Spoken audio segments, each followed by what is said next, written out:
Hi everyone. तो आज हम करने वाले हैं कोऑर्डिनेशन कंपाउंड। ये एक वन शॉट होगा और बोर्ड्स प्रिपरेशन के लिए होगा और इसमें हम कोई भी क्वेश्चन की प्रैक्टिस नहीं करेंगे। मतलब ऐसे छुटपुट तो चल जाएंगे, लेकिन ज़्यादा डीप में नहीं जाएंगे क्वेश्चंस की, क्योंकि एक थ्योरी लेक्चर है। ठीक है, तो हम स्टार्ट करें कोऑर्डिनेशन कंपाउंड्स में। सो द कोऑर्डिनेशन कंपाउंड्स में होता क्या, those compounds in which central metal atom attached with neutral molecule और अनायन बाय डेटिव और कोऑर्डिनेट बॉन्ड। जिसमें कोई भी जो कंपाउंड होता है वो सेंट्रल मेटल एटम के साथ अटैच्ड होता है, या मतलब जो न्यूट्रल मॉलिक्यूल हो हमारे पास, जिसमें कोऑर्डिनेट बॉन्ड वगैरह बन रहा हो, तो उसे कहा जाता है कोऑर्डिनेट बॉन्ड। वैसे इसकी डेफिनेशन इतनी कंपल्सरी नहीं है, ये चीज़ आपको आगे चल के समझ आ जाएगी। जनरली 3 टाइप्स ऑफ कॉम्प्लेक्स होते हैं, कटायनिक कॉम्प्लेक्स, अनायनिक कॉम्प्लेक्स और न्यूट्रल कॉम्प्लेक्स। तो कटायनिक कॉम्प्लेक्स में क्या होता है, इसमें हमें ध्यान रखना कि भाई ओवरऑल चार्ज है ना वो नेगेटिव होगा। ठीक है, और अनायनिक में क्या होता है, कटायनिक में ओवरऑल जो चार्ज है वो पॉजिटिव चार्ज होगा, और जो अनायनिक में है वो ओवरऑल चार्ज क्या होगा, नेगेटिव चार्ज होगा। फॉर एग्जांपल इसमें हमारे पास ओवरऑल चार्ज क्या है, नेगेटिव है, और इसमें क्या है, ओवरऑल चार्ज पॉजिटिव है। न्यूट्रल कॉम्प्लेक्स, अब नाम से ही समझ जाओ, उसके ऊपर कोई चार्ज नहीं होगा।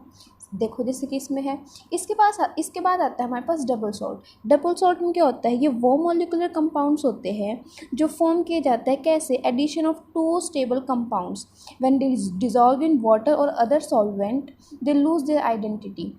मतलब जैसे कि हाँ, ये बनते कैसे, पहले तो हमें ये बताया कि भाई कि 2 स्टेबल कंपाउंड्स को जब हम मिक्स कर देते हैं या ऐड कर देते हैं किसी भी रिएक्शन के द्वारा, तो हमारे पास जो मॉलिक्यूलर कंपाउंड बनता है उसे हम डबल सॉल्ट कहते हैं। जो 2 स्टेबल कंपाउंड में बोल रही हूँ ना, उन्हें आप 2 स्टेबल सॉल्ट भी बोल सकते हो। तो हमारे पास कोई भी एक डबल सॉल्ट या फिर मॉलिक्यूलर कंपाउंड आ जाता है, और जब हम उसको पानी में डिज़ोल्व करते हैं या फिर किसी भी सॉल्वेंट में डिज़ोल्व करते हैं, तो वो अपनी आइडेंटिटी लूज़ कर देते हैं। तो हमें ऐसे नहीं पता लगता कि भाई ये पहले हमारे पास पोटैश एलम था। पोटैश एलम क्या होता है, बस फिटकड़ी होता है। इसका मतलब क्या है, K2SO4.Al2SO4 होल थ्राइस .24H2O। ठीक है, they are stable in solid state but after dissolving they dissociate into ions. वैसे ये सॉलिड होते हैं, लेकिन जब हम इसको डिज़ोल्व कर देते हैं पानी में, तो डिसोशिएट हो जाते हैं आयंस में। अभी तो कहा ना मैंने कि ये डिज़ोल्व हो जाते हैं पानी में और अपनी आइडेंटिटी लूज़ कर देते हैं। इसका मतलब क्या है, वो सॉलिड होते हैं असलियत में, लेकिन डिज़ोल्व करने के बाद वो डिसोशिएट हो जाते हैं आयंस में। Compounds and their constituents have similar properties. हाँ, उनकी सिमिलर जो कंपाउंड है और जो उससे हमारे पास कॉन्स्टिट्यूएंट वो होते हैं जिससे मिलके वो कंपाउंड बना है, उनकी सिमिलर प्रॉपर्टीज़ होती है। They have ionic bond. इसमें क्या होता है, हमारे पास आयनिक बॉन्ड होता है। ठीक है, हाँ, यहाँ पे एक एग्जांपल तो मैंने फिटकड़ी वाला दिया था, ये K2SO4.Al2SO4 होल थ्राइस .24H2O। और दूसरा एग्जांपल है मोर सॉल्ट का FeSO4.NH4 होल ट्वाइस SO4.6H2O। अगर आपको घर पे फिटकड़ी चाहिए तो आप बोल सकते हैं, मम्मी मेरे को K2SO4.Al2SO4 होल थ्राइस .24H2O चाहिए। अगर आप इसको 2-3 बार अपनी मम्मी को कहना, मम्मी मेरे को ये चाहिए, तो चपेट ज़रूर लग जाएगी। और लेकिन आपको ये नाम बिल्कुल अच्छे से दिमाग में बैठ जाएगा। और एक वैसे एक्स्ट्रा के लिए आप ये मोहर सॉल्ट को याद रख सकते हैं।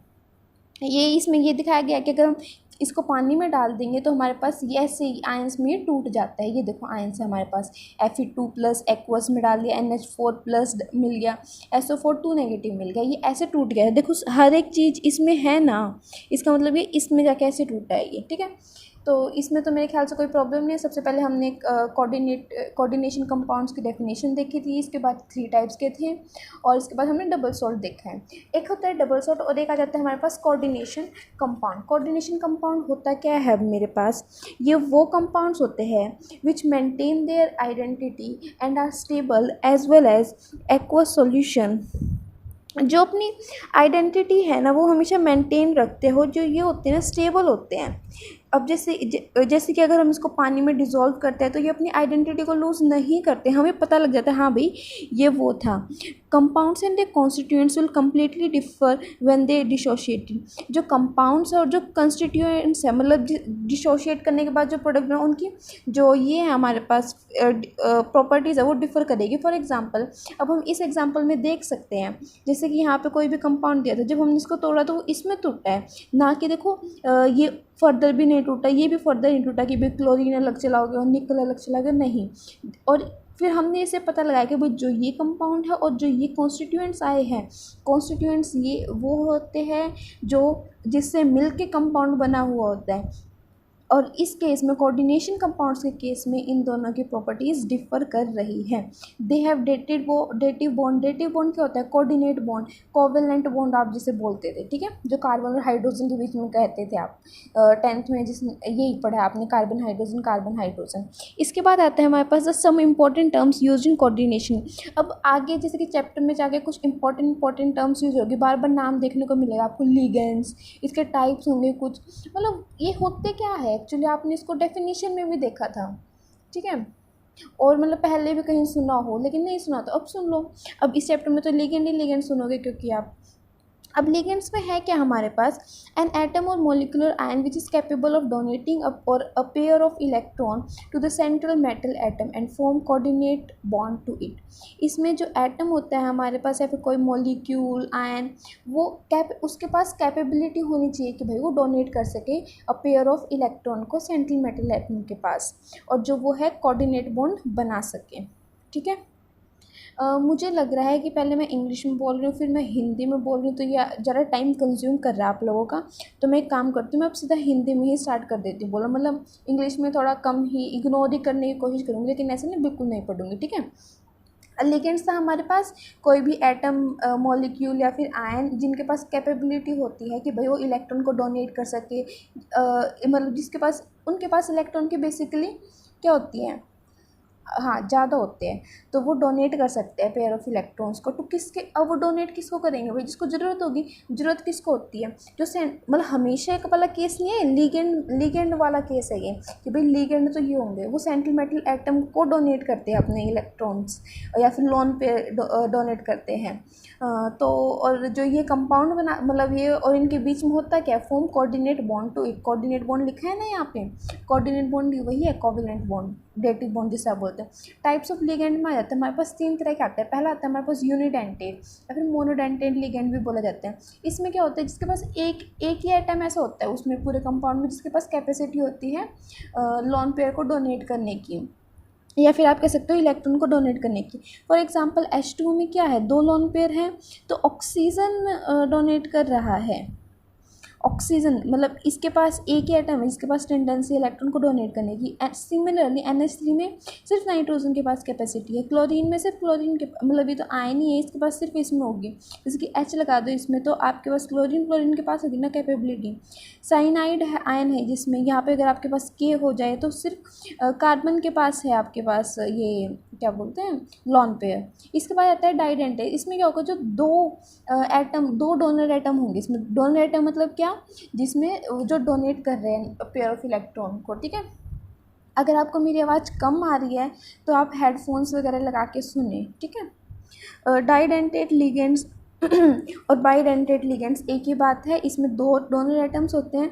हाँ, मोस्ट कॉमनली ये 2 चीज़ें ही इस चैप्टर में हमें देखने को मिलेगी। ऐसा नहीं कि इनके अलावा कुछ नहीं देखने को मिलेगा, मतलब मोस्टली ये देखने को मिलेगी, और शायद इन दोनों नामों के अलावा तो आपको कोई देखने को भी ना मिले, मोस्ट प्रोबेबली, या फिर मिल भी सकता है। तो हमें रिस्क तो लेना नहीं है। खैर भाई मैं थ्योरी कवर करवा रही हूँ तो इसलिए यही आएंगे। इथेन 1,2 डाइअमाइन ऑक्जेलेट आयन, इसमें क्या होता है, इथेन 1,2 डाइअमाइन में हम इसको ऐसे लिखते हैं, यहाँ पे नाइट्रोजन, यहाँ पे भी नाइट्रोजन, दोनों के पास लोन पे है, तो दो डोनेट नहीं होगी, एक यहाँ हो गया, एक यहाँ हो गया। सिमिलरली ऑक्जेलेट आयन में भी OX2 नेगेटिव जिसको हम डिनोट करते हैं। सिमिलरली देखो इसमें भी हमारे पास क्या है, ये डोनर एटम नहीं है, इसके पास तो नेगेटिव चार्ज है, ये है डोनर एटम हमारे पास, ये दोनों, ठीक है। इसके बाद आता है पॉलीडेंटेट लिगेंड्स। पॉलीडेंटेट लिगेंड्स क्या होते हैं, ये different types of donor atoms, मतलब काफ़ी सारे इसमें डोनर एटम जो है वो प्रेजेंट होते हैं, जैसे कि ना सिंगल लिगेंड्स, दे में भी ट्राई, टेट्रा, पेंटा, 3 भी हो सकते हैं, 4 भी हो सकते हैं, 5 भी हो सकते हैं, ठीक है। इसका मोस्ट कॉमनली यूज्ड एग्जांपल है at the EDTA4 negative, ethane diamine tetra acetate. अब इसमें देखो कितने सारे मिल जाएंगे आपको लोन पे डोनेट करने के लिए। यहाँ भी है, यहाँ भी है, यहाँ भी है, यहाँ 4 तो यही ना हो गए। अगर ये नाइट्रोजन कर सकता है तो भाई नाइट्रोजन भी कर देगा, ठीक है। 5 भी हो सकते हैं, 6 भी हो सकते हैं भाई, मतलब 2 से तो ज़्यादा ही होंगे हमारे पास इसमें, ठीक है। इसके बाद आता है हमारे पास चिले। अब चिलेशन में क्या होता है, इसमें when polydentate donates lone pair to central metal and form a ring like structure. इसमें क्या होता है, देखो इसमें बाइडेंटेट नहीं आता, क्योंकि बाइडेंटेट तो एक ही लोन पेयर होगा उसमें, तो मतलब डोनर एटम एक ही होगा हमारे पास, तो वो कोई रिंग नहीं बना पाएगा। चिलेशन में एक जैसे कि डाइडेंटेट या फिर पॉलीडेंटेट होते हैं हमारे पास, मतलब दो तो डोनर एटम होते ही होते हैं, दो से ज़्यादा बेशक हो, तो एक रिंग लाइक स्ट्रक्चर बन जाता है। फॉर एग्जांपल अगर हम इस केस में देखें तो हमारे पास देखो यहाँ पे ये 1 2 3 4 डोनर एटम थे और इन्होंने क्या बना लिया, रिंग बना लिया, तो इसको ही बोलते हैं हम चिलेशन। चिलेशन के बाद आता है चिलेटिंग लिगेंड, दोज एटम और molecule donating lone pair and form ring. ये तो सिंपल है कि भाई कोई भी मॉलिक्यूल जो डोनेट कर रहा है लॉन पेयर को, रिंग बना रहा है, उसी को चिलेटिंग लिगेंड्स बोलते हैं। फॉर एग्जांपल ये बस ये है। तो नेक्स्ट आते हैं हमारे पास चिलेटिंग इफेक्ट। अब चिलेटिंग इफेक्ट क्या होता है, इसमें ऐसे लिखा गया है, अब यहाँ पे देखो 2 एग्जांपल दिए। ये क्या है, इथेन डाई अमाइन है, इसका मतलब इथेन 1 2 डाई अमाइन को रिप्रेजेंट करता है EN, जैसे कि OX 2 नेगेटिव किसको रिप्रेजेंट करता है, ऑक्सिलेटाइन। ठीक है, ऐसे ही EN ethane 1 2 di 1 bidentate ligand होता है, जो कि अभी हमने प्रीवियस वाले पेज पे ही पढ़ा है, अभी 1 2 मिनट पहले। इसमें ऐसे लिखा गया है EN is bidentate, okay, so more stable is first. इसमें ऐसे पूछा गया था भाई इन दोनों में से कौन सा स्टेबल है, इन्होंने कहा फर्स्ट स्टेबल है मोनोडेंटेट की तुलना में, डाई ट्राई और मोर स्टेबल है। मतलब अगर एक साइड आपके पास मोनोडेंटेट है, मतलब क्लोरीन, हमने देखा था ना कि मोनोडेंटेट है, सिर्फ क्लोरीन ही क्लोरीन के पास ही टेंडेंसी इलेक्ट्रॉन डोनेट करने, क्लोरीन आयन के पास ही, और जो ये है इसके ये बाइडेंटेट है। तो अगर हम मोनोडेंटेट और बाइडेंटेट के बीच में अगर डिफ्रेंशिएट करना है कि भाई ज़्यादा स्टेबल कौन सा है, हमेशा बाइडेंटेट वाला, डाई ट्राई वगैरह वाले ही ज़्यादा स्टेबल होते हैं मोनोडेंटेट की तुलना में। ऐसा क्यों है, क्योंकि जो ये बाइडेंटेट होते हैं 3D में होते हैं, और जो 3D में स्ट्रक्चर्स होते हैं वो ज़्यादा क्या होते हैं, स्टेबल होते हैं। एम्बिडेंटेट लिगेंड, देखो अब एम्बिडेंटेट लिगेंड्स वो होते हैं कि आपके पास मॉलिक्यूल तो एक ही है लेकिन उसके पास डोनर एटम 2 है, जैसे कि अब हमें साइनाइड है हमारे पास, देखो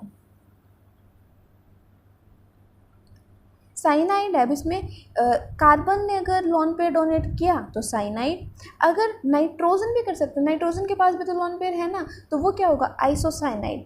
ऐसे ही HCN थियोसाइनाइटो, और अगर नाइट्रोजन ने किया तो आइसोथियोसाइनाइटो। ठीक है, आइसो लग जाता है अगर नाइट्रोजन करता है तो कार्बन की तुलना में। ठीक है, नेक्स्ट है अब हमारे पास कोई भी मेटल के पास डोनेट किया है इन्होंने NO2, तो नाइट्राइटो N, अगर इसमें आ जाता है हमारे पास ये, अगर यहाँ पे N कर रहा है डोनेट और यहाँ पे कौन कर रहा है, ऑक्सीजन कर रहा है डोनेट। ठीक है, इसका आ जाएगा नाइट्राइटो O। नेक्स्ट है कोऑर्डिनेशन नंबर। कोऑर्डिनेशन नंबर क्या होता है, नंबर ऑफ न्यूट्रल मॉलिक्यूल्स या anion attached with CMA। Similarly simple सी बात है, बिना कंफ्यूज हुए, आपको जो ये है सेंट्रल मेटल एटम और ये होते हैं हमारे पास लिगेंड, तो यहाँ पे कितने लिगेंड है, 4 है ना, जितने लिगेंड होते हैं ना उतने ही वही उसी को कोऑर्डिनेशन बोलते हैं। नंबर ऑफ न्यूट्रल मॉलिक्यूल या अनायन अटैच्ड विद, इसको ये जाए भाग में, हमें तो ये देखो ये 4 आ गया कोऑर्डिनेशन नंबर इसका। ऐसे इसका कितना आ जाएगा, 6 आ गया इसका कितना आ जाएगा, 2 आ गया इसका, सिमिलरली। और कोऑर्डिनेशन पेयर क्या होता है हमारे पास कि भाई एक तो हमारे पास ये होता है हमारे पास कोऑर्डिनेट कंपाउंड। ठीक है, अच्छा यहाँ पे या यहाँ पे कोई भी हमारे पास अनायन कटायंस और अनायंस होते हैं, तो उस पूरे जैसे कटायन हो चाहे तो ये हो सिर्फ, चाहे ये दोनों हो सिर्फ, तो उन्हें बोलते हैं हम कोऑर्डिनेशन। ये होता है हमारे पास सेंट्रल मेटल एटम, इनको बोलते हैं काउंटर एटम। कोई यहाँ पे हो या फिर यहाँ पे कटायन हो फिर अनायन को काउंटर एटम आयन बोला जाता है।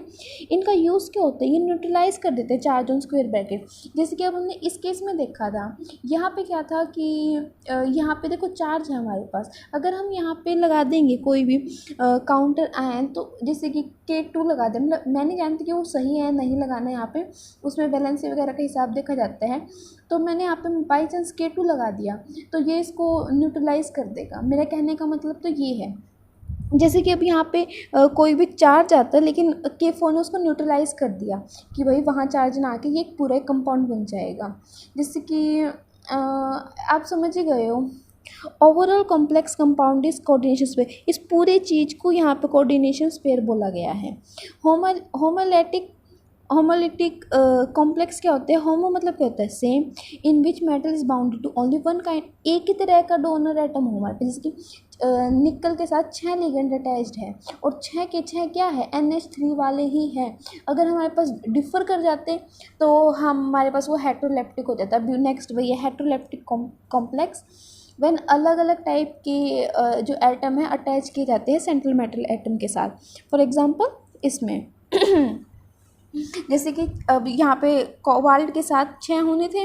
अब हमें ऐसे कैसे पता लगेगा भाई 6 होने थे? आप धीरे धीरे प्रैक्टिस के साथ सीख जाएंगे कि भाई हाँ इसमें 6 होते हैं, इसमें ये होते हैं, और पेपर से एक दिन पहले भी अगर आप इसको पढ़ रहे हो तो नो प्रॉब्लम। अब देख लो कोबाल्ट के साथ 6 लगते हैं हमेशा, और इनको याद करने की कोई ज़रूरत नहीं है, ऐसे पेपर में कुछ काम नहीं आएंगे। अलग अलग type of atom attached bonded with, हाँ ये मैंने बता दिया है, 2 क्लोरीन के हो गए, 4 इसके हो गए NH3 के। ऑक्सीडेशन नंबर क्या होता है? इसमें बच्चे पता नहीं क्यों कंफ्यूज रहते हैं। Charge on central metal atom would carry if all ligands are removed, वही ऑक्सीडेशन नंबर हो जाएगा। अगर हमारे पास कोई भी कोऑर्डिनेशन स्पेयर तो नहीं, मतलब कोऑर्डिनेट कंपाउंड है और यहाँ पे निकल के ऊपर जो हमें चार्ज निकालना है ना, उसी को बोलते हैं oxidation number. Central metal atom के ऊपर जो होता है हमारे पास कोऑर्डिनेशन नंबर, उसी मतलब चार्ज, उसी को बोलते हैं हम ऑक्सीडेशन नंबर। फॉर एग्जांपल अब NH3 के ऊपर कोई चार्ज होता है? नहीं ना। तो आप अगर इसको पे उंगली रख लो भाई यहाँ पे कुछ नहीं है, तो Ni के ऊपर ओवरऑल चार्ज कितना है? 3+। अब इसमें क्या होता है, मैं इस ब्रैकेट में कितना चार्ज बनाऊँ कि 3+ आ जाए, और इसके ऊपर तो 0 होता है, इसको तो आप नेगलेक्ट कर दो ऐसे।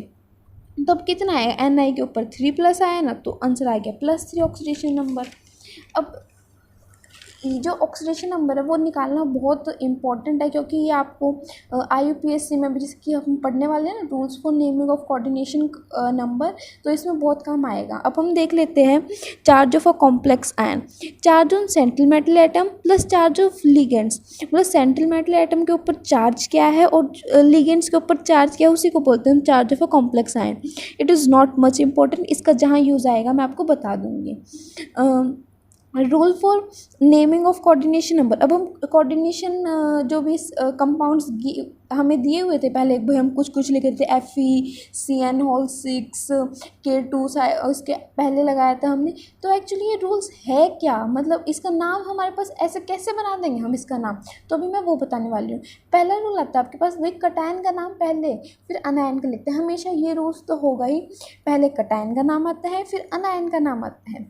सेकेंड रूल हमेशा ध्यान रखना, naming of coordination entities, ligands का नाम पहले फिर सेंट्रल मेटल एटम के साथ। जैसे कि सेंट्रल मेटल, पहले तो आपने कटायन का नाम देख लिया कि यहाँ कटायन का नाम पहले आएगा फिर अनायन का आएगा। कटायन का यहाँ मतलब अगर अनायन हुआ तो यहाँ पे कोऑर्डिनेशन स्पेयर के बाद, कटायन हुआ तो कोऑर्डिनेशन उसके स्पेयर बोल रही मैं बार बार, मुझे माफ़ कर देना। कोऑर्डिनेशन स्पेयर नहीं, कोऑर्डिनेशन कंपाउंड के पहले आएगा कटायन का नाम, इसके बाद में आएगा अनायन का नाम।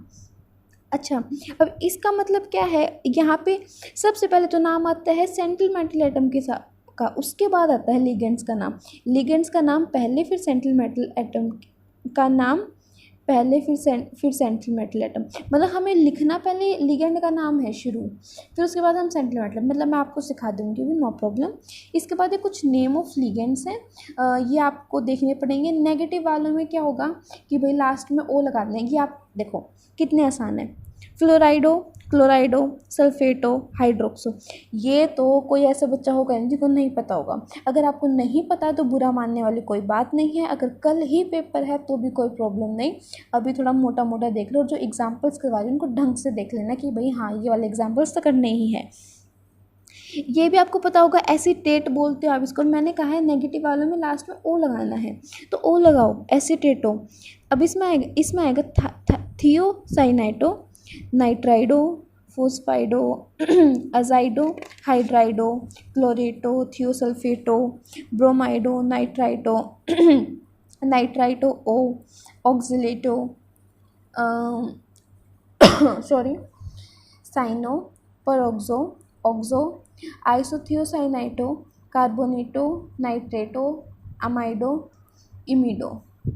मतलब देखो ऐसे में अगर आपको दूर से दिखाती कि भाई आपको सारे याद करने हैं तो शायद आप देख के डर जाते, बट अब मैंने एक एक वैसे बोल के बताया, तो अभी भी थोड़ा सा तो डर रहे हो कि, लेकिन इट्स ओके, नो प्रॉब्लम। मेरे को भी प्रॉब्लम हुई थी स्टार्टिंग में याद करने के लिए, बट फिर एक बन जाता है फ्लो कि भाई हाँ इसका तो यही होता है। इसके बाद थे हमारे पास positive charge ligands, NO plus, nitrosonium. मतलब थोड़ा देख लो आप इनको, ऐसा कुछ नहीं है कि भाई अभी सारे के सारे याद करो, ऐसा कुछ नहीं है। इसका देख लो न्यूट्रल वाले का, और सिमिलरली इनका भी देख लो एक बार, थोड़ा पॉज करके देख लेना, ठीक है। एक इसका याद रखना थोड़ा सा, मतलब ऐसे नहीं कि बिल्कुल अभी रख लो, नहीं नहीं, मतलब थोड़ा ध्यान रखना कि हाँ भी होते हैं। और ये देखो, ये तो थोड़ा याद रखना पड़ेगा आपको। ये एक्सेप्शंस बस वैसे लिख दिया मैंने, गलती से लगा लो, ये बहुत इजी है। एक्वा, अमाइन, नाइट्रोसिल, कार्बोनिल, थियोकार्बोनिल, ठीक है। अभी इससे पहले तो हमने पढ़े थे रूल्स कि भाई पहले किसका नाम लिखना होता है, बाद में किसका नाम लिखना होता है, लेकिन अब हम पढ़ रहे हैं order of naming ligands. When different types of ligands are present named alphabetically. वही अलग अलग तरह के अगर हमारे पास लिगेंड्स जो है वो प्रेजेंट होते हैं, तो हम उनको अल्फ़ाबेटिकली उनका नेम राइट करते हैं। मतलब ये फोर्थ रूल है, सेम है, फोर्थ रूल चल रहा है अभी हमारे पास। फिफ्थ रूल है हमारे पास 2, 3, 4, 5, 6। अगर हमारे पास भाई सेम टाइप ऑफ लिगेंड्स आ रहे हैं सेंट्रल मेटल एटम के साथ जो अटैच किए जाते हैं, तो हम प्रीफिक्स यूज़ करते हैं कि भाई डाई 2 के लिए डाई, फिर ट्राई, टेट्रा, पेंटा, हेक्सा, ऐसे यूज़ करते हैं। कंडीशन क्या होनी चाहिए भाई, मोनोडेंटेट होनी चाहिए। डाईडेंटेट के लिए अलग रूल्स हैं। अगर डाईडेंटेट हुआ तो आपको बिस, ट्रिस, टेट्राकिस, पेंटाकिस, हेक्साकिस, ये चीज़ें लिखनी होती हैं। उसके बाद आते हैं हमारे पास ending of names. If complex is anionic then central metal atom के लास्ट में 8 आएगा फॉर अनायनिक ओनली। अगर हमारे पास जो भी सेंट्रल मेटल एटम है और जो कॉम्प्लेक्स है वो अनायनिक है, सिर्फ अनायन वालों के लिए ये रूल्स लागू है, स्पेशली लिखा हुआ है फॉर अनायनिक ओनली। तो उसमें क्या होगा, जो सेंट्रल मेटल एटम है, सेंट्रल मेटल एटम पता है ना कौन सा होता है, चलो अभी आगे बता भी दूंगी, नहीं पता होगा तो डोंट वरी। और अच्छा बिल्कुल ज़्यादा भी ऐसा मत करना, डोंट वरी करें तो बिल्कुल भी वरी ना हो, थोड़ा बहुत तो वरी हो जाना, पेपर है। अच्छा 8 आ जाएगा लास्ट में, ठीक है। अब इसके एग्जाम्पल से ज़्यादा क्लियर बैठेगा आपको ये सब कुछ। Oxidation state of central metal atom, in the end of central metal atom small bracket में its oxidation state is written, Roman number में लिखते हैं। इफ़ दे आर अनायनिक, अगर अनायनिक हुए तो मैंने कहा था ना, अगर सेंट्रल मेटल एटम हमारे पास Fe होगा तो फेरिक लिखते हैं वैसे हम, लेकिन कटायनिक होगा जब लिखेंगे अब हम। अनायनिक हुआ तो 8 लगा देंगे। ये ऑरेट, ये एग्री, ये एर्गिनेटेट, स्टेनेट। अब फॉर एग्जांपल अब हमारे पास आता है K3FeCN6। अब देखो ये हमारे पास कटायन, सबसे पहले इसका नाम पोटेशियम, इस 3 का कोई लेना देना नहीं है, इस 3 का लेना देना यहाँ पे है। देखो यहाँ पे K3 है ना, इसका मतलब क्या है, यहाँ पे 3 नेगेटिव चार्ज आ जाएगा। देखो अगर आपने A2B लिखा होता है तो हम A+B 2 नेगेटिव नहीं लिख देते हैं, इसकी वैलेंसी यहाँ आ जाती है, इसकी यहाँ आ जाती है, फिर क्रॉस मल्टीप्लाई होते हैं, क्योंकि ये अगर हमारे देखो AB2 1 ऐसे नहीं होता भाई, A2 आ गया, B1 आ गया। तो अब देखो हमारे पास इसका क्या आएगा, सबसे पहले क्या आएगा, पोटेशियम। अब जो 3 है, 3 नेगेटिव इधर चला जाएगा। अभी देखो यहाँ पे ये सेंट्रल मेटल एटम होता है हमारे पास, जो डी ब्लॉक वाला है Fe, ठीक है। और पहले हमारे पास क्या होगा, हम पहले लीगेंड का नाम लिखें, मतलब लीगेंड की नंबरिंग करेंगे। अब CN क्या है मेरे पास, मोनोडेंटेट है, तो यहाँ पे साइनाइड होता है और यहाँ पे हेक्सा आ जाएगा, और नेगेटिव चार्ज होता है इसलिए हेक्सासाइनाइडो। अच्छा अब इसके ऊपर जो है वो ये अनायनिक हो गई। देखो यहाँ पे तो 3 आ गया चार्ज, 3 नेगेटिव, और साइनाइड के ऊपर कितना होता है, 1 नेगेटिव चार्ज होता है, तो इसके ऊपर 6 नेगेटिव, बाहर 3 नेगेटिव। अब मैं Fe में क्या लिखूँ कि Fe + 6 नेगेटिव, मतलब Fe के ऑक्सीडेशन स्टेट X मान लो। देखो मैं अभी इस पर लिख नहीं सकती, मैं नहीं चाहती मेरी नोटबुक गंदी हो, तो इसको आप समझने की कोशिश करो। एफ ई एक्स मान लिया, साइनाइड का होता है नेगेटिव, तो यहाँ पे 6 है तो -6, एक्स माइनस वैसे प्लस होता है लेकिन इसका माइनस ही चल रहा है वो, x-6 इज इक्वल्स टू -3 करेंगे तो हमारे पास x की वैल्यू 3 आ जाएगी। करके देखो अभी नहीं समझ आया तो अब इसके ऊपर क्या था, नेगेटिव चार्ज था और ये था अनायनिक था हमारे पास, तो इसके ऊपर नेगेटिव चार्ज होने की वजह से फेरेट बन गया। अभी हमने इस वाले रूल में पढ़ा था ये, और यहाँ पे रोमन नंबर्स में इसकी oxidation state according to this rule. अच्छा नेक्स्ट आता है हमारे पास एग्जांपल, ये अभी ना ही देखो तुम, पहले क्या है यहाँ पे पॉजिटिव चार्ज है और यहाँ पे इसका क्या होता है अमाइन, इसका होता है क्लोराइड, तो ए पहले आता है तो अल्फ़ाबेटिकली ऑर्डर चलेंगे, कोई कटायन या अनायन का कोई केस ही नहीं है इसमें, तो ये एक आयन है तो पहले ये आ जाएगा हमारे पास टेट्रा अमाइन डाई क्लोराइडो, मैंने कहा था ना नेगेटिव चार्ज के ओ आता है। क्रोमियम पॉजिटिव चार्ज है इसलिए क्रोमियम, ऊपर वाले में नेगेटिव चार्ज था ओवरऑल इसलिए हमारे पास फेरेट आया था, ये तो इसमें क्रोमेट आ जाता अगर नेगेटिव चार्ज होता तो की बात थी, ठीक है। अच्छा यहाँ पे आ गया हमारे पास सिमिलरली ये टेट्रा अमाइन डाइक्लोराइडो क्रोमियम 3 आयन, मतलब इसमें ऑक्सीडेशन स्टेट लिख दिया हमने, पूरे के ऊपर +1 है, एक क्लोरीन के ऊपर -1 चार्ज होता है, 2 क्लोरीन 2 नेगेटिव, NH3 के ऊपर कोई चार्ज नहीं होता, ठीक है। अच्छा अब इसको तो हटा दो भाई, ये तो कुछ था हमारे पास, क्रोमियम की x मान लो, इसके ऊपर -2, x-2 इज इक्वल्स टू +1। इस इक्वेशन, अब मैंने इक्वेशन कैसे बनाई तो अब पता लगे क्या होगा, क्रोमियम के ऊपर x मान लिया मैंने, NH3 के ऊपर कोई चार्ज होता नहीं तो मैंने इसको नेगलेक्ट कर दिया, छिपा दो इसको अपने उंगली के नीचे, और यहाँ पे एक क्लोरीन के ऊपर होता है -1 चार्ज और 2 क्लोरीन के ऊपर कितना होगा -2, और इन अंदर वालों के सारों के प्लस करके बाहर वाले के इक्वल होने चाहिए, तो x प्लस मतलब इसके तो माइनस थे, x-2 इज इक्वल्स टू +1, तो x की वैल्यू आ जाएगी 3, तो इसलिए यहाँ पे सॉरी आपको दिख नहीं रहा था, आई एम सॉरी,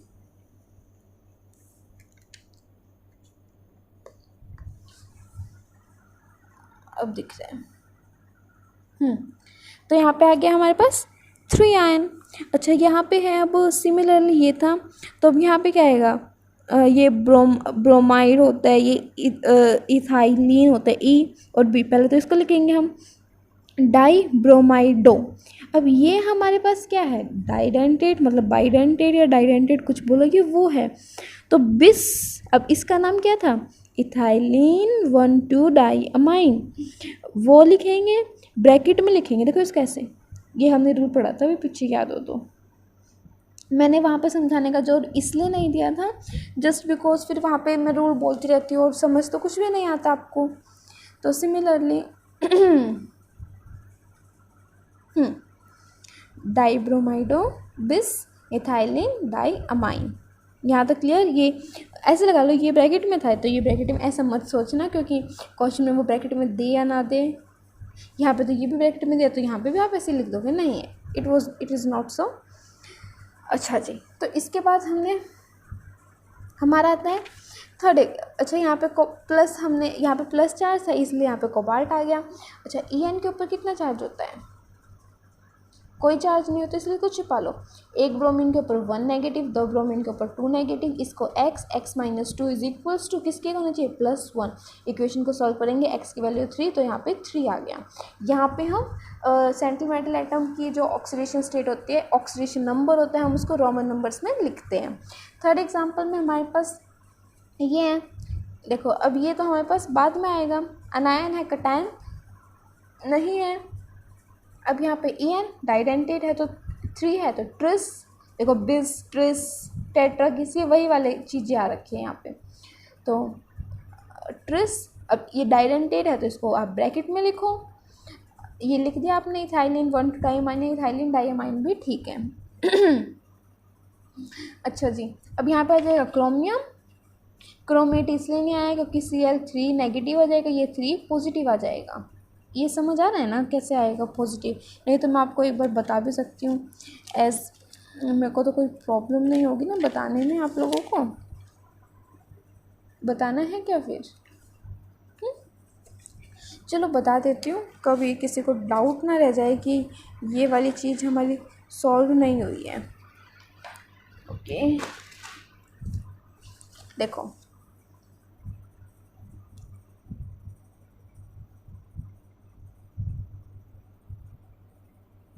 Cl3 था। क्लोरीन के ऊपर क्या होता है? नेगेटिव चार्ज होता है। आई होप भाई ये तो हर एक चीज़, हर एक बच्चे को पता होगा क्लोरीन के ऊपर नेगेटिव। अगर आपको नहीं पता तो इस चीज़ की तो वरी करने की बात है भाई, आपको ऐसे क्यों नहीं पता क्लोरीन के, लेकिन डोंट वरी, अब पता लग गया है क्लोरीन के ऊपर नेगेटिव चार्ज होते हैं हमेशा। अगर इसके ऊपर नेगेटिव है तो दूसरे के ऊपर तो पॉजिटिव होगा। दोनों देखो, ये पूरा क्या है, न्यूट्रल है ना। NaCl होता है जो मेरे पास, Na+ और Cl नेगेटिव से बना होता है। ऐसे ही है इसमें, CrEn थ्राइस 3। अब यहाँ पे पॉजिटिव आएगा नेगेटिव वो बताती हूँ मैं आपको। और यहाँ पे क्लोरीन डैश, अगर हम इसको मल्टीप्लाई करते हैं, इसकी कितनी है 3 वैलेंसी, इसकी कितनी है 1, तो इसको मल्टीप्लाई करने से यही तो आता है ना, ऐसे बनती है ये। अच्छा, अब इसके ऊपर नेगेटिव है, देखो सिमिलरली इसके ऊपर नेगेटिव है, दूसरे के ऊपर तो पॉजिटिव आएगा, जब तो ये न्यूट्रल हुआ है। ऐसे ही तो इसके ऊपर पॉजिटिव आएगा। क्लोरीन का हमें पता था, इसका हमें नहीं पता, तो ऐसे पता लगा है मेरे को इसका। ओके, जिसकी वजह से यहाँ पे हमें पता लगा भाई यहाँ पे पॉजिटिव चार्ज है। और एक सिंपल सी ट्रिक भी बता देती हूँ, अगर ये पहले लिखा हुआ है तो पॉजिटिव चार्ज, ये कटायन के रूप, कटायनिक कॉम्प्लेक्स होता है हमारे पास। अगर ये बाद में लिखा होता तो अनायनिक होता, तो आपको 8 वेट लगाना पड़ता। ये ट्रिक, आप इसको ट्रिक नहीं कह सकते, ये आपके कंसेप्ट ही है, ठीक है, इस चीज़ को ध्यान में रखना। ओके, अब आता है हमारे पास नेक्स्ट चीज़। अब हमने कर लिया था ना, इस 3 का क्लोराइड के नाम से कोई लेना देना नहीं है कि भाई कभी यहाँ पे आप ट्राई क्लोराइड लगा दो, क्योंकि इस ट्राई का तो सिर्फ इस तक ही था। इसका तो सिंपल आप ऐसे लिखोगे, क्लोरीन है हमारे पास ये, ठीक है, क्लोराइड लिख दिया यहाँ पे, ठीक है। Okay, I hope so this is clear. Thumbs up. Formula of mononuclear coordination entities. अब देखो बहुत शानदार चीज़ आती है। देखो, अब देखो ये जो पेपर वाले होते हैं, हम खुद तो इतना छोटा सा लिखते हैं, हमसे इतना बड़ा लिखवाते हैं। अब नेक्स्ट अगर हमें ये दे दिया तो क्या हम इससे ये बना पाएंगे? सबसे आसान चीज़ है ये, बना कर देख लो। ये रूल्स है, इनको पढ़ने की कोई भी ज़रूरत नहीं है, क्योंकि मैं अभी यही बता रही हूँ। अगर लो भाई पढ़ना चाहते हो तो फिर मेरे ऊपर उल्हाना मत देना कि भाई मैंने नहीं बताए थे।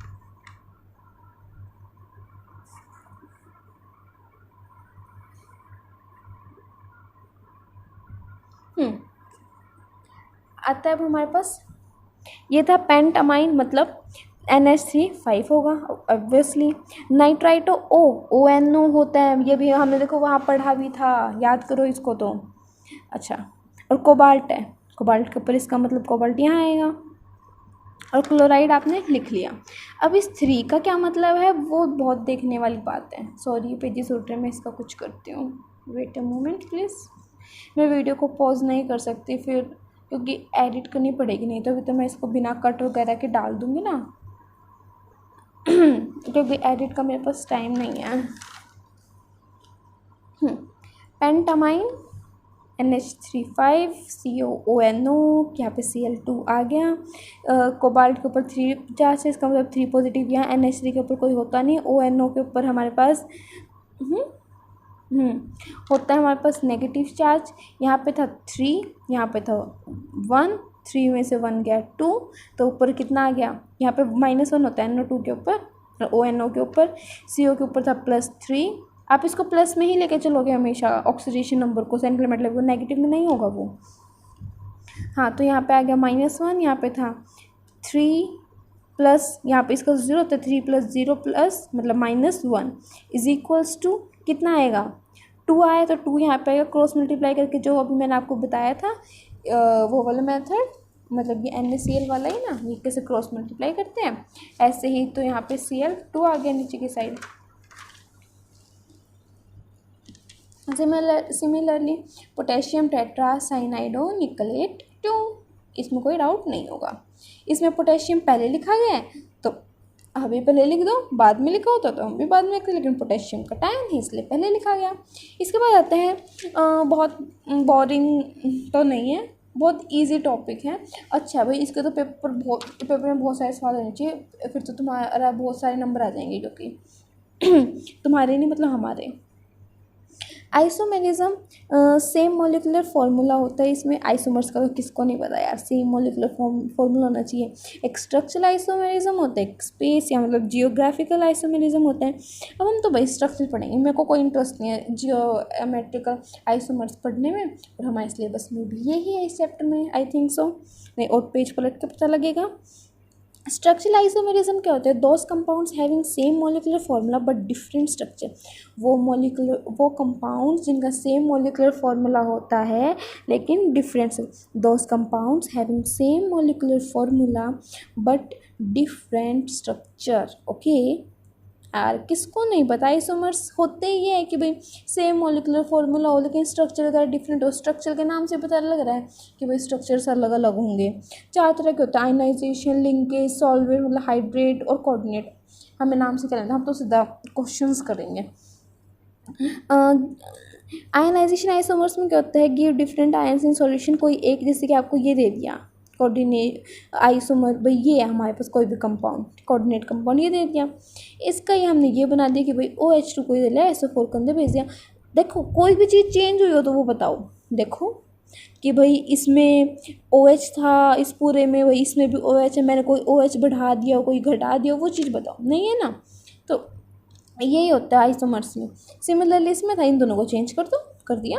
भाई डिफरेंट आयंस देंगे ना, ये हमें यहाँ पे क्लोरीन और ये वाला कंपाउंड का बनेगा हमारे पास आयन, एक ये आयन बनेगा, इसमें एक ब्रोमीन बनेगा। देखो इसमें क्लोरीन था इसमें ब्रोमीन था, अलग अलग गिव डिफरेंट आयंस हो गए ना हमारे पास, आयंस प्रूव्ड। ओके, नेक्स्ट आता है हमारे पास सॉल्वेट या फिर हाइड्रेट आइसोमर्स आइसोमेरिज्म।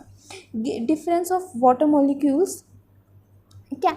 अरे यार कितना आसान है, डिफरेंस ऑफ वाटर मॉलिक्यूल्स होता है। H2O 6 थे, 5 हो गए, लेकिन जो एक H2O था वो बाहर चला गया। ऐसा नहीं है कि भाई गायब हो गया, आइसोमर्स को वॉयलेट ही कर दिया, नहीं। जब नाम में ही हाइड्रेट आइसोमेरिज्म आ गया तो ऐसे कैसे बदल सकते हैं ना ये चीज़ें। 36 मिनट हो चुके हैं, ज़रा टाइम तो नहीं ले रही मैं। इसके बाद 4 थे, अब यहाँ पे 1 रह जाएंगे, ऐसे ऐसे 2 1 ऐसे ऐसे कर देना तुम, ठीक है। लिंकेज आइसोमेरिज्म में क्या होता है? इसमें जो है एम्बिडेंटेड लिगेंड्स प्रेजेंट होते हैं। ओके, जैसे कि ये एम्बिडेंटेड या जो एक ही उसमें चीज़ में 2 डोनर एटम हो सकते हैं। हाँ, कि मतलब एक ही आपके पास आयन है उसमें 2 चीज़, जैसे कि SCN साइनाइड वाले में, इसमें देख लो कि ये था हमारे पास 2 एम्बिडेंटेट है। तो कोऑर्डिनेशन आइसोमेरिज्म में 2 जैसे कि 2 स्क्वायर ब्रैकेट दिख जाए ना, वही आपके पास कोऑर्डिनेट आइसोमेरिज्म है। स्टीरियो आइसोमेरिज्म में क्या होता है? हमारे पास डिफरेंट अरेंजमेंट ऑफ एटम्स और group of atoms. Geometrical isomerism, heteroleptic complex isomerism, different type of ligand होते हैं हमारे पास इसमें, और इसमें सेम टाइप ऑफ लिगेंड, ये तो हम पढ़ ही चुके हैं। Same and attached in opposite direction diagonally, तो वो ट्रांस आइसोमेरिज्म। ट्रांस और सिस का देखो आप लोगों को पता ही है, क्या पता ना पता हो। जैसे कि आपके पास कोई भी स्क्वायर प्लेनर है, कोऑर्डिनेशन नंबर 4 है, जैसे कि कोई भी आपके पास लगा लो ये कंपाउंड है, जैसे कि KCl2 R2 कुछ ऐसे लगा लो यार, कुछ भी हो सकता है ना। यहाँ M और M की जगह सेटलमेंट एटम होगा, A और B की जगह आपके पास कोई भी एलिमेंट्स हो सकते हैं, मतलब जो इसकी वैलेंसी को सेटिस्फाई वगैरह कर दे, कुछ इस तरह से हो सकते हैं। मैं जैसे कि ये आपके पास इसमें PT सेंट्रल मेटल एटम में 2 क्लोरीन का जोड़ दिया, मैं क्लोरीन आमने सामने जोड़ देती तो ये ट्रांस हो जाती, लेकिन ये पास पास है तो सिस सिस सिस ऐसे याद रख लेना। ट्रांस मतलब वही ट्रांसपोर्ट करना पड़ेगा हमें, तो इतनी दूर जाके वो होता है ट्रांस। सिमिलरली इस वाले में आप ये वाला है, अगर आपके पास देखो सिस ट्रांस। और अच्छा ध्यान रखना कि भाई जो ये कंपाउंड्स हैं ना, ये जियोमेट्रिकल आइसोमर्स नहीं शो करते, बिकॉज क्योंकि ये सिमेट्रिकल है। अगर आप देखो MA सिस ट्रांस कुछ क्या बोलोगे, हर एक में सेम चीज़ यही तो बनेगी, हर एक में कितनी बना लो आप, इसके सेम ही बनेंगे और इसके। सिमिलरली इसमें भी फॉर एग्ज़ाम्पल अगर मैंने इसमें यहाँ पे भी हमारे पास पी वाई होता, पायरीडाइन होता, तो या ट्रांस बोलोगे आप इसको या सिस बोलोगे, ऐसे वाला केस आ जाता। और इसका भी उल्टा तो है। ऑक्टाहेड्रल कॉम्प्लेक्स में कोऑर्डिनेशन नंबर 6। देखो इनमें भी सिस और ट्रांस देखा, देखो सिस हो गया, देखो ट्रांस हो गया, क्लोरीन क्लोरीन। देखो इनमें भी यार सिस नहीं है, इसमें ट्रांस है, सॉरी आपको दिखने लगा ट्रांस। ये थोड़ा इम्पोर्टेंट है। अगर हमारे पास देखो ऐसा कोई ट्रायंगल बन रहा हो ना, ऐसा ट्रायंगल, याद रखना फेशियल आइसोमेरिज्म होता है। हाँ आप इसको सिस बोलते हो, लेकिन सिस के अंदर आ जाता है एक टाइप, वो फेशियल आइसोमेरिज्म होता है। या आपके पास ट्रांस है, देखो कुछ ऐसा ट्रायंगल बना रहा है, तो वो है ये मर आइसोमेरिज्म। ऑप्टिकल आइसोमेरिज्म क्या होता है? सिस फॉर्म की इमेज बिकॉज सिस और iso is optically, cis form की इमेज है because cis isomerism optically active mirror image possible होता है। हम सिस की बनाते हैं इमेज, इसकी कोई भी ये है। नेक्स्ट पेज पे इसकी इमेज, ये इसकी इमेज होगी, इधर वाली चीज़ इधर आ गई, इधर वाली इधर आ गई। मेरे को तो बहुत शौक है मिरर वाली राइटिंग लिखने का। ऐसे इसमें ऐसा कुछ नहीं, पहले नहीं, आप अपने कन्वीनियंस के हिसाब से कर लिया करो। मैं भी साथ साथ में अपने मन में पढ़ती हूँ, तो जितना टाइम मेरे को लग रहा है मन में पढ़ने में उतना ही आई थिंक आप लोगों को लग रहा होगा। नहीं तो आप वीडियो पॉज कर सकते हो, क्योंकि मैं करूँगी तो फिर नहीं यार। और प्लीज़ 2x पे देख लेना इसको, जिसको 2x पे आते थे। अगर किसी को नॉर्मल स्पीड पे देखने की आदत है तो प्लीज़ अपनी आदत को सुधारो। 1.75 पे तो देखनी ही पड़ेगी, क्योंकि आज के टाइम में हर बच्चा इतने तेज़ी से पढ़ रहा है, तो आप लोग क्यों नहीं।